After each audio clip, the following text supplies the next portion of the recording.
Monogram's old F-16 Air Force fighter. Coming up next on Monster Hobbies, what's in the box?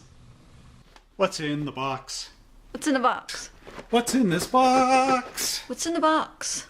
Hello everybody, welcome back to another Monster Hobbies What's in the Box, for today we are going to look at Monogram's F-16 Air Force fighter. This is a great American paint job schemed airplane of days gone by. So without further ado, let's go down to our bench and see what's in the box.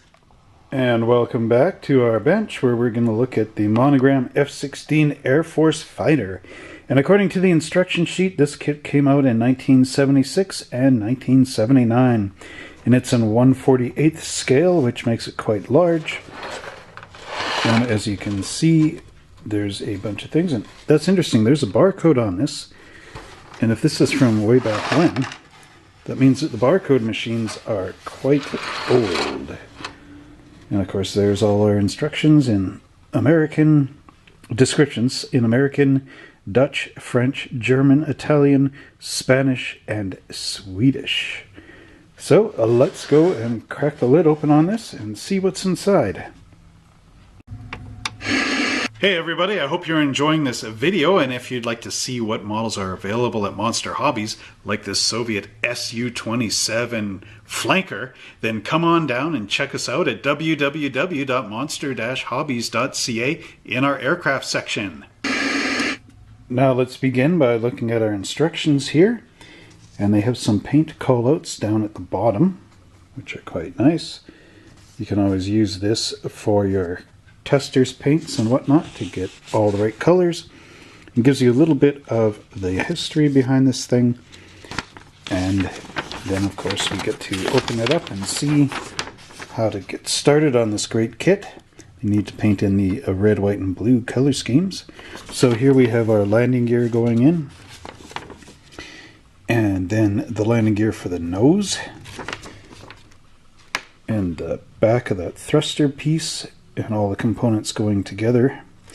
Then we've got our jet fighter, and see here I've actually marked what the colors are. So C is gray, and then the lid goes on top.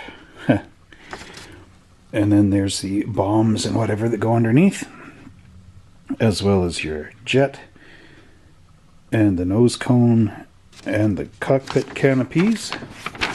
And then on the back, they have the paint charts, and your decal water slide placements. So let's see what the white plastic looks like.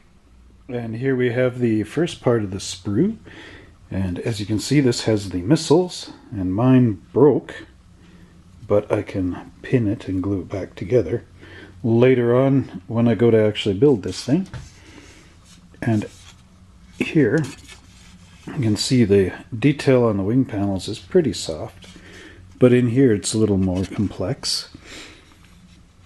And of course we have our wheels here with some nice wheel lug nuts and bolt patterns to them. And then there's our big missiles here that go underneath the wings. Hey model aircraft fans, are you looking for great reference material like this book on the Newport? Well, check out all our book selection at www.monster-hobbies.ca. And turning it over, you can see we've got some mold marks in here that we'll need to come out with a number 16 hobby knife. And there we go. Next up is the second sprue, and here we have the top of the aircraft with our cockpit and canopy here. Again, the detail on the wings is pretty light, very shallow, but it's there nonetheless. I have some nice detail in that rear jet thruster though. Some of the fans and cooling blades, and then our landing struts. There's the nose cone, and of course the pilot seat there with some nice tuck and roll upholstery in there. A pleated seat, but very simplistic of course. And next up we have our final white sprue, big white sprue. And this would be the undercarriage nose cone bits. And of course where the landing gear comes into play. Finally, we've got our pilot sitting here. And I wonder, have you ever seen this aircraft in a movie or anything else? Or perhaps in real life at an air show? If so, please leave a message in the comments below. Now you can see he's got some nice detail on him. The mask there for oxygen at high altitudes, as well as the detail on the pipe. If we turn him over though, he's sort of hollow in the back, as you can see, but that gets covered up by the seat. And he's got the toggle in his hand here, so makes it pretty interesting, really realistic to the real plane. Next up, we've got our clear pieces.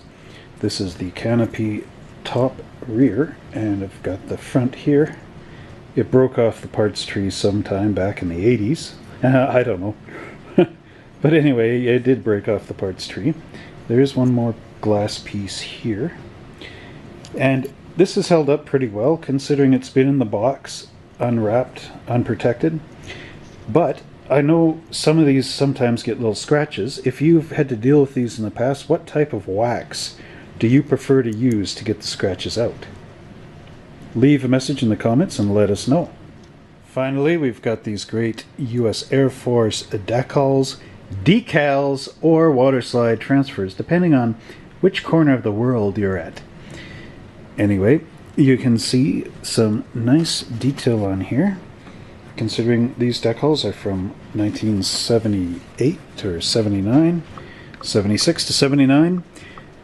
They've held up quite well in the box. In fact, they look very fresh. So, could be used again. General Dynamics F-16. And of course all the little tabs like the rescue and whatnot. Do not stand here on the wing. This sort of thing. So yes, quite a wonderful decal sheet. And that will conclude our look at the Monogram F-16 Air Force Fighter, the most advanced jet fighter of the USAF and other world powers. Well, I hope you enjoyed that episode of What's in the Box, where we got to look at the old Monogram F-16 Air Force Fighter, and wasn't it a beauty? Hey, tune in next week when you get to see the Monogram's F-16 Fighting Falcon. Just had to look at it on the table. And if you like these great videos and want to support us, please visit us on Patreon, and the link is down below. There's some pretty cool stuff you can get for being a Patreon subscriber, so don't delay, check it out today. And until next time, happy building!